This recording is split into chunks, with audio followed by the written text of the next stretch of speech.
You're listening to the Remix Movement Podcast. Hello, Hello.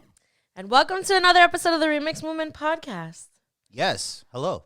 Again.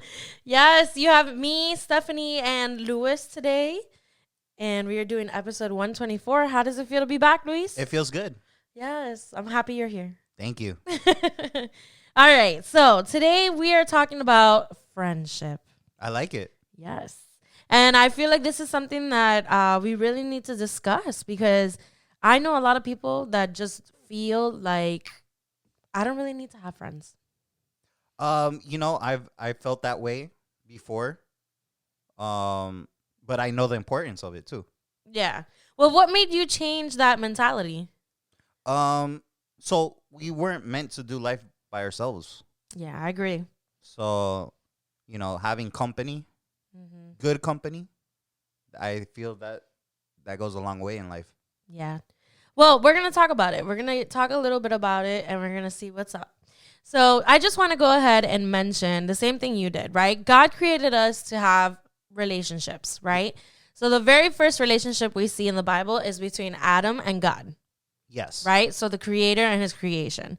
The second relationship we see is between Adam and Eve. Right? And then after that, we see a whole bunch of different relationships that come out from, their children and their tribe and the people of Israel and all these wonderful different people that are in the Bible. But basically, God created us to have relationships. And not just to have relationships with him, but it's important that we have relationships and long-lasting friendships with people. Yes, agree. Right? And the Bible does say in Matthew chapter 22, verses 36 to 40, that the two greatest commandments are what, Louis? Love God and love others. Your neighbor, yes. Right? You have to love God. You have to love him with all of your heart, your mind, your soul, and your strength. But he also says that, hey, I'm a God who likes relationships, and you're not meant to live life alone. So I'm going to put you in this world where you're going to have to deal with other people, right? And you can't really say, even though I live in this world, I just shouldn't have any relationships. Right. Because you make relationships even when you don't intentionally do it, right? It's almost a natural occurrence. Exactly. Like even if you're going to the store, you're interacting with certain people, the person at the cash register, the person behind you waiting in line, the person that just happens to be in the same aisle as you looking for groceries. You are interacting with other people, and even in places that you spend most of your days, right? We spend a lot of time at work. I spend most of my time at work. Exactly. And you spend all 8-10 hours, whatever amount of hours you spend daily with these people. And sometimes you have to create relationships so that your day at work is sustainable. Yes. Right? So love God and love others, right? So this is the importance, is that we need to have friendships for all stages of our lives. And we're going to talk a little bit more about that. But I do want to say a few statistics about friends. And I thought that this was really interesting, right? So here's one. Friends bring happiness into our lives than virtually anything else. Could possibly, yes. Okay, so when I read this, I was thinking of gamers. It just sounds very controversial. It does, but I was thinking of gamers, right? So gamers back in the 90s, right? It was cool if you knew how to play a game where it was just one person. But we're living in a time right now where even if you are trying to be a professional gamer, you have to interact with other people, even if it's virtually. Oh, for sure. It's worldwide at this point. Exactly. Like you can't just do one career or one hobby or one thing without having some type of relationship with somebody else on the other side. Right. And here it's saying friends bring out happiness. There are certain qualities that you get from another person that's going to make you laugh, that's going to make you smile, that's going to bring and add something that you didn't have before. Yes. So that's basically what this one is saying, right? So here's another one. Friendships have a huge impact on your mental health. Totally agree.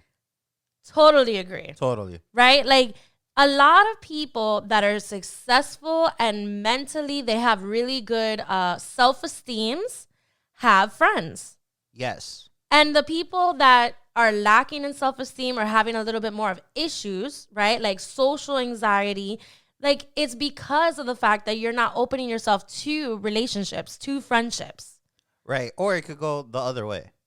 Like, this is one of those where I feel like it can either hurt your mental state or it can actually benefit your mental state.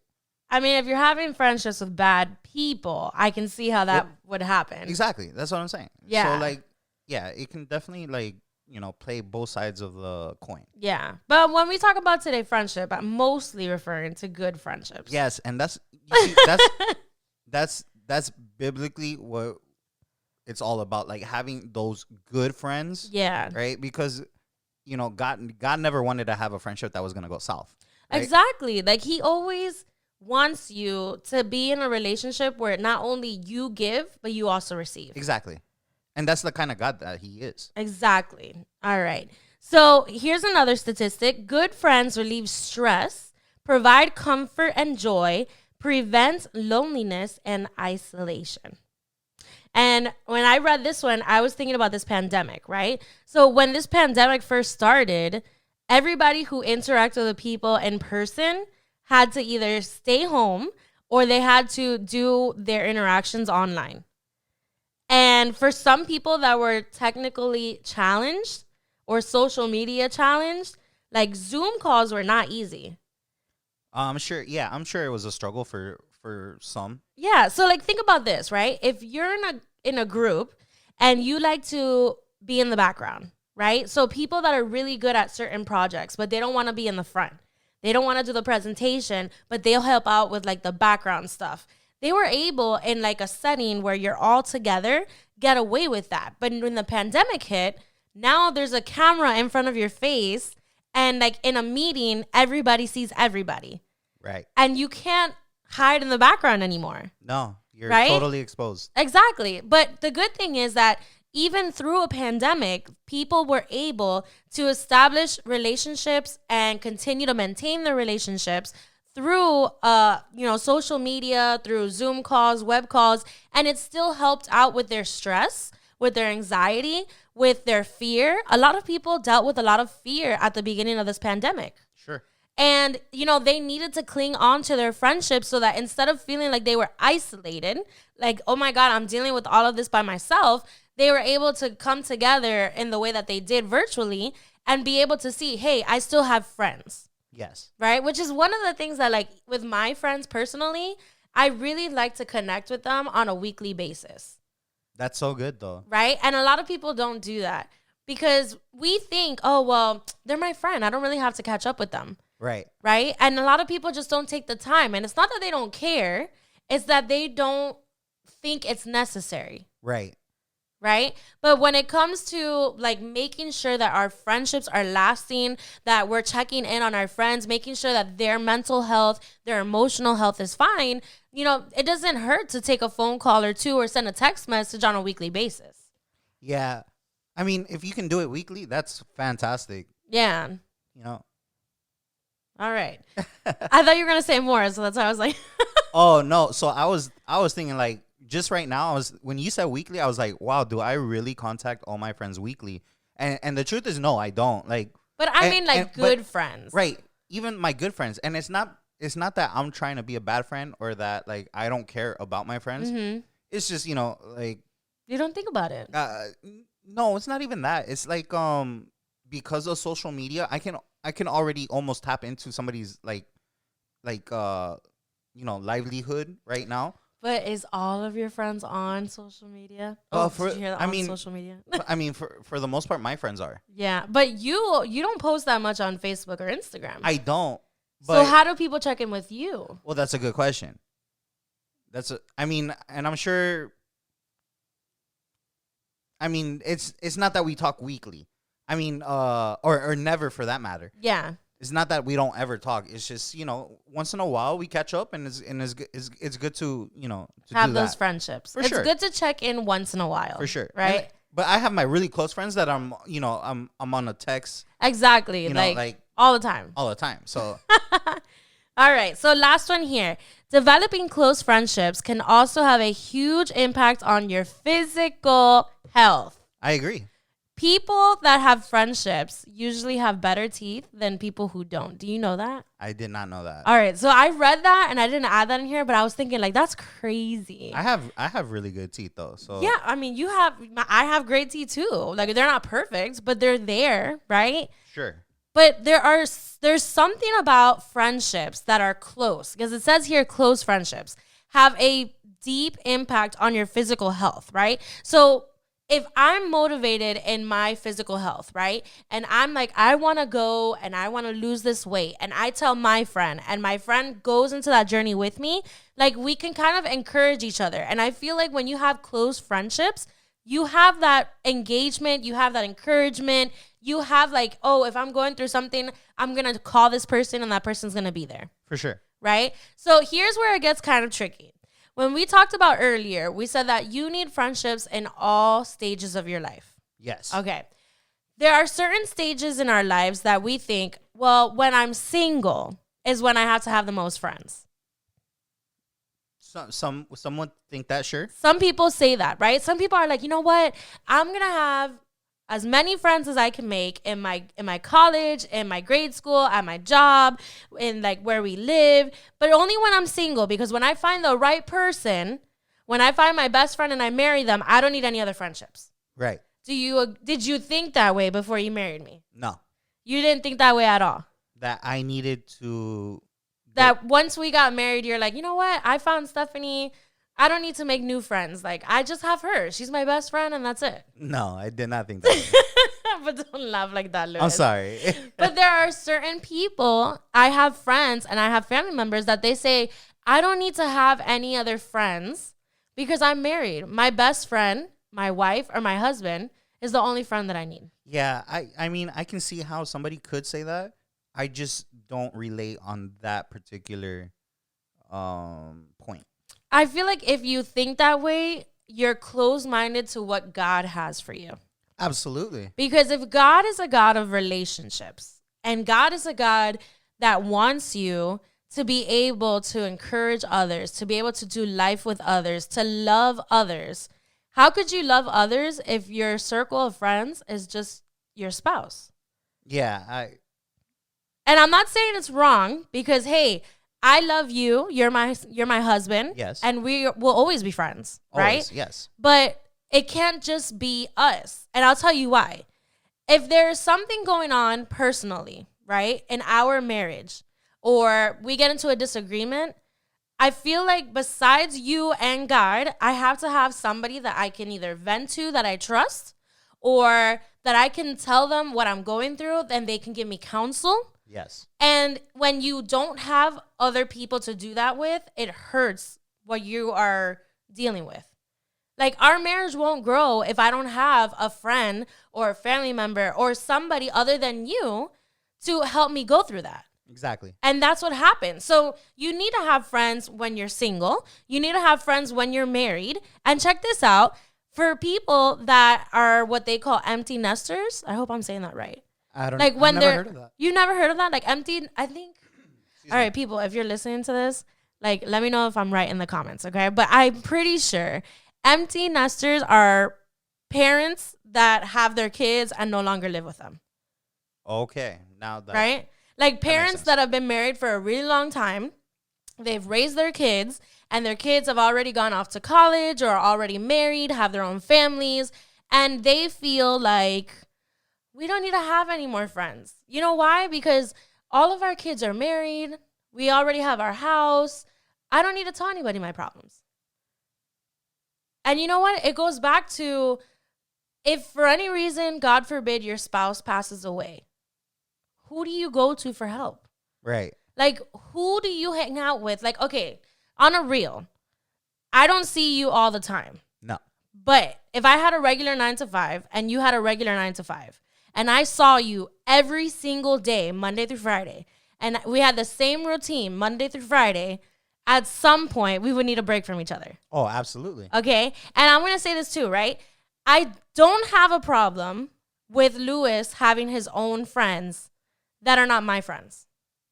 Right. Okay? And the reason why I don't have a problem with that is because I trust my husband enough, and I know what he does because he tells me what he does, right? So I think it's not a bad thing if you have your guy friends that you like to go and you like to hang out, go to a restaurant, go play some basketball, and do your stuff when you're not with me. Mm-hmm.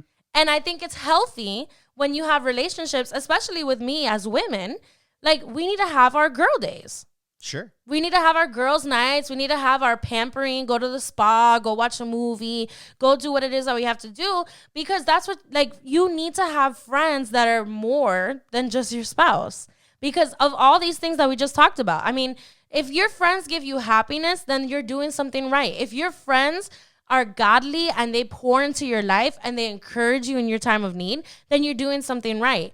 If you are retired and you're trying to find a second home, or you're trying to find, what's the best thing for me to do, you need to find friends that are going to help you in that area to achieve your goal, to do what you have to do.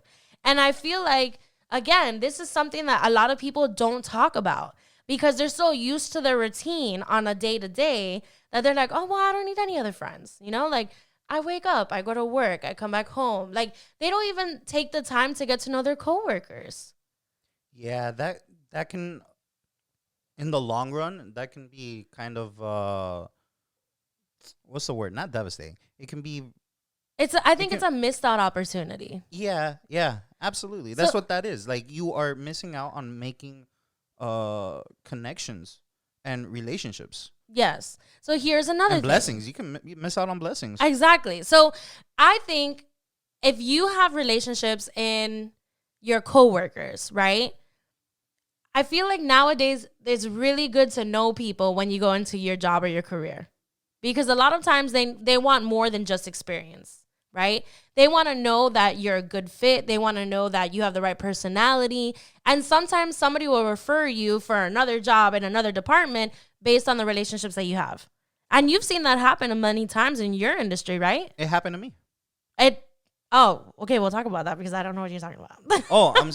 What I mean is, like, I developed a really good friendship, and later on, that friendship benefited me, because I was able to get hired in an organization that that was hooked up for me, right? Like, oh, okay. So what you're saying is you had a friendship with somebody, right? And it was through like a mutual friend from like your old job. Sure, yeah. Right? And then that person had an opening for another job, and because they knew you. Now that I think about it, it hasn't happened just once. Like, oh, well, there you go. Yeah. Those are God's opportunities. Those are God's blessings. That's how I look at it. I mean, literally, like, just blessings, because God put it in their hearts to help me out to get to where I'm at today, like, in my process, in my life. Well, now process. Imagine if you never made those relationships. Exactly. That's what I'm saying. You would have still been at your job. You would have still been making money, but you wouldn't have been able to see the open doors ahead of you. Right. Right? So here's another thing. When we're on this topic of friends, right? I believe personally, it's okay for you to be in friendships with people who are not believers. Yes, I totally And you agree with that? Oh, yeah. So I want to take this stigma out that I can only be friends with people who are Christian. I can only be friends with people at church. Mm-hmm. Because as believers, God called us to preach the gospel of Jesus Christ, right? Yes. What better way to do that than through a friendship with somebody who doesn't know God yet? Right. Right? Or what better way to do that in the midst of people who they may not know God, but they see God through you? That's such an advantage. Yes. I mean, I feel like when we choose our friends, right? It's not just about choosing friends that are going to be there with you. Not everybody's perfect. I'm just going to say that out loud. Not everybody's perfect. And there will be times where there'll be certain qualities of friends that are not believers that you're not going to like. But I feel like for you to build that relationship, you have to know, how am I going to be able to be the light in the midst of this relationship? Mm-hmm. Right? And that goes back to, again, relationships. Like, you can pour into people's lives and they can pour into your life even if they're not believers. I mean, I love having friends that don't know who God is, but in the midst of our conversations, I put a little bit of God in there, and they're able to see God's character. Yes. Right? Like, you don't have to be so over about, like, I'm a believer and I go to church and I love God. Like, it doesn't have to be on your shirt. You know what I mean? It's just enough for them to be intrigued. Yes. And it's for them to be intrigued, but for them to say, I like her because there's something different about her. Right. Or I like Lewis because he's such a positive attitude. Like, Lewis isn't like the rest of the other guys. Right. You know? But what they don't know is that the part that they like is really God through you. Exactly. The part that attracts other people to be friends with you is most likely the God in you. I mean, that's a revelation in itself, right? It is. Like, it is. Like, if you're struggling to make friends with other people, that means that you need to be a little bit more bolder in your relationship with God, and you need to be more courageous in the attitudes that you have with other people. Because there have been times where, like, even now, we have a friend that lives in our community, and I never knew I was going to be friends with her. Right. Like, she works in the office, the leasing office for the community. And I mean, we've been to other communities where you just go in, you pay your rent, you know, you ask them questions, you sign the lease papers, and that's it. You don't establish anything else. But in the midst of that, she was able to see something different about us. She was able to say, you know what, like, hey, like, why don't you stop by? We'll have some coffee. And it starts with one coffee. And then literally, like, this weekend, we went out again. And I met her best friend who's going to be her maid of honor. That's developing relationships. Yes. And keeping one very, intact. Yes. And then the best part is, like, her friend knows that I'm a believer, but I didn't tell her I love God. Like, she captured that in a conversation that we were having. And she's like, oh, wow, I didn't know that about you. Mm-hmm. You know, like, that's God. Like, that's an opportunity where I'm able to preach the gospel of Jesus Christ. That's a fantastic opportunity, actually. Yes. So I just want to go over a few verses in Proverbs, right? And Proverbs is a book that has a lot of wisdom, right? It always reminds me of fortune cookies. Yeah. And the reason why I say that is because fortune cookies are really small words of wisdom. Right. And they sound, clever, and they sound comical, but they're so true, and they have heavy weight and revelation, right? And the book of Proverbs talks a lot about friendship. And the book of Proverbs talks a lot about choosing your friends wisely in a way that doesn't make you feel judged. Right. Which is really funny because sometimes you'll read the Bible and you're like, okay, I'm going to skip that part because I feel like God is telling me, like, I'm feeling judged right now. Right. But these things, like these Proverbs, I think it's the way Solomon wrote them. He wrote them thinking of regular people, right? So Proverbs chapter 12, verse 26. It says, good people are careful about choosing their friends, but evil people always choose the wrong ones. So this verse is talking about motive. Yes. Okay. So if you're trying to make relationships with a bad intention, chances are you're going to start a really bad relationship. It won't end well. It will not, right? But if you are starting a relationship right, meaning, you want to make a relationship with this person because there's something about them that you want to get to know more. There's something that you like about them. Maybe they're funny. Maybe they're smart. Maybe there's something you need to learn from them. Those are good reasons to start a relationship with somebody, right? So here's another one. Proverbs chapter 18, verse 24. Some friends are fun to be with, but a true friend can be better than a brother. And this reminds me of best friends. Yes. Okay. Yes. Back in the old days, everybody had a best friend, right? They had one best friend. There was a thing like when I was younger, you could only have one best friend and you could only have one best friend forever. Yes. Do you remember that BFF? Yeah, that's what it is, BFF. Oh, okay, yeah. Okay, so you could only have one BF, one best friend, and you could only have one BFF. Okay? I learned in my adult years, more likely around the time I was about to get married to you, and I was picking my maid of honor, and I was picking my bridesmaids, and I was like, yo, I don't have just one best friend. I don't. I don't have just one best friend. And I don't think you should be limited to have one best friend. Okay? But the thing is that some friends are really fun to be around. Okay? But the people that you really enjoy their company and you really find that your relationship is flourishing as time progresses are the ones that stick closer. And those are the ones you feel more like brothers and sisters with. Oh, yeah, for sure. Right? So shout out to my best friend, Brandy. She's one of them. I love Brandy like she's my sister. Right. If something happens to Brandy, I'm the person that calls her and finds out what's going on. Right? If something happens to me and something happens to our marriage or something happens to our house, she'll be the first person to tell me, I have a place for you to stay. I believe that. Okay? Yeah. That is what this verse is saying. This verse is saying, hey, it's okay to have a lot of friends, but keep the ones that are like you, like brothers and sisters, keep those closest to you because those are the ones that are going to matter the most. Those are the long-lasting ones. Those are the long-lasting ones. Those are the ones where even if you move in a different state than they do, you still make the time to call them and they're still there for you. Yes. Shout out to Paola because I know Paola, she's going to listen to this one day. And we were really good friends back in high school. She's now in California.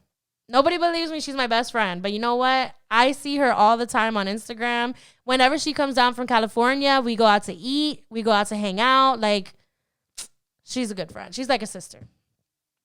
Awesome. All right, last verse, Proverbs 27:17. And this is the one everybody knows, okay? What does it say, Louis? It says, as one piece of iron sharpens another, so friends keep each other sharp. So what does that mean to you? What does that mean to me? It's like a fortune cookie, I'm telling you. No, it's pretty much like keeping each other in check. Keeping each other in check. Yeah, like iron sharpens iron only when it's sharp. Sure. You cannot sharpen iron if you have a dull piece of iron.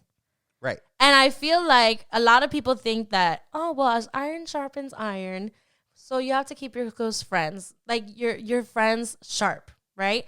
But I feel like to me, that means you have to make sure you're keeping tabs with each other and you're being genuine in it. Mm-hmm.